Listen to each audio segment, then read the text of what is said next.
Dr. Steven Kibusi kutoka Chuo Kikuu cha Dodoma, Dr. Pius Kagona kutoka Ofisi ya Rais TAMISEMI, Dr. Bisana Yango kwa niaba ya mganga mkuu wa mkoa wa Dodoma, Dr. Shija Kesi kutoka Hospitali ya Benjamin Mkapa, Dr. Alfred Meremo, mganga mfawidhi wa hospitali yetu ya Chuo Kikuu cha Dodoma, watumishi wenzangu wa sekta ya afya, wananchi wote ambao tumefika kupata huduma katika mabanda yetu, wanahabari, mabibi na mabwana, Jamhuri ya Muungano wa Tanzania. Dodoma.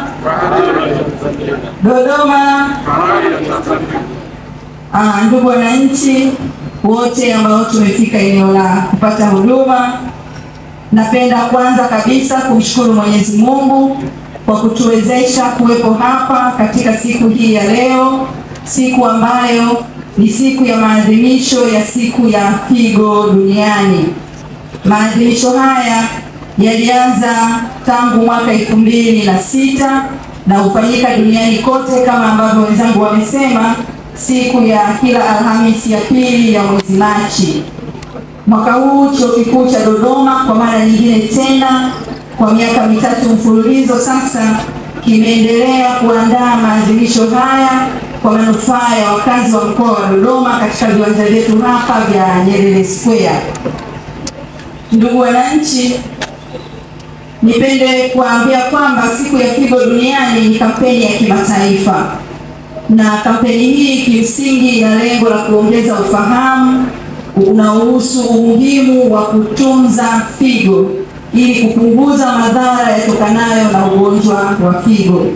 Vile vile ni siku ambayo wataalamu wetu wa afya na hususan wataalamu wa figo wanapata fursa ya kufanya uhamasishaji kwa wananchi na kwa jamii kwa njia mbalimbali kuhusiana na njia sahihi za kulinda figo dhidi ya magonjwa mbalimbali yanayoathiri figo.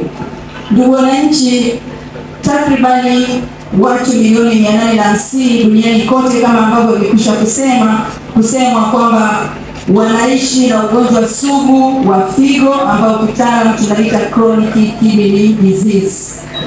Lakini pia kati ya watu 7 mpaka 25 ya wakazi wa Afrika wana changamoto ya ugonjwa sugu wa figo. Changamoto hii ni kubwa zaidi katika nchi za Afrika kama nchi zinazoendelea na ni mara 3 zaidi ukilinganisha na nchi za wenzetu zilizoendelea. Kwa nchi ya Tanzania, takriban wagonjwa 4300 hufariki kila mwaka kutokana na changamoto ama magonjwa sugu ama magonjwa yanayotokana na ugonjwa wa figo. Hizi ni takwimu kwa mujibu wa Shirika la Afya Duniani. Hivyo basi, kampeni hii ni mahususi kuleta uelewa wa pamoja kwa wananchi namna bora ya kulinda figo zetu. Ongezeko la magonjwa haya ya figo na magonjwa mengine yasiyoambukiza yamekuwa yakiongezeka kila mwaka. Pattern ya diseases wataalamu tunasema imebadilika kutoka magonjwa yanayoambukiza kama kifua kikuu, malaria na magonjwa mengine, na sasa hivi magonjwa yasiyoambukiza kama magonjwa ya figo, magonjwa ya kisukari na shinikizo la juu la damu yamekuwa yakiongezeka zaidi na zaidi.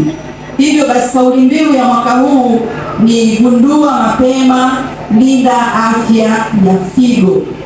Kauli mbiu hii imeandaliwa mahususi kuzingatia mikakati ya utambuzi wa mapema kwa watu walio hatarini kupata magonjwa ya figo. Hivyo nitoe wito kuzingatia kulinda afya za figo zetu kwa kuhakikisha tunadhibiti magonjwa yasiyoambukiza, kuepuka matumizi yasiyo sahihi ya dawa, lakini pia kuhakikisha tunapata matibabu sahihi pale tunapogundulika kuwa na changamoto ama magonjwa mbalimbali ya figo. Sababu zinazosababisha magonjwa ya figo ziko nyingi, lakini zinaongozwa zaidi na magonjwa ya kisukari pamoja na shinikizo la juu la damu. Sababu nyingine ni pamoja na kupoteza damu kwa wingi, moyo kushindwa kufanya kazi, magonjwa ya figo yenyewe, ajali na matumizi yasiyo sahihi ya dawa, pamoja na maambukizi ya bakteria. Sababu zote hizi kwa namna moja ama nyingine, na hasa zisipopata matibabu sahihi na kwa wakati sahihi, yanapelekea changamoto za ugonjwa sugu wa figo.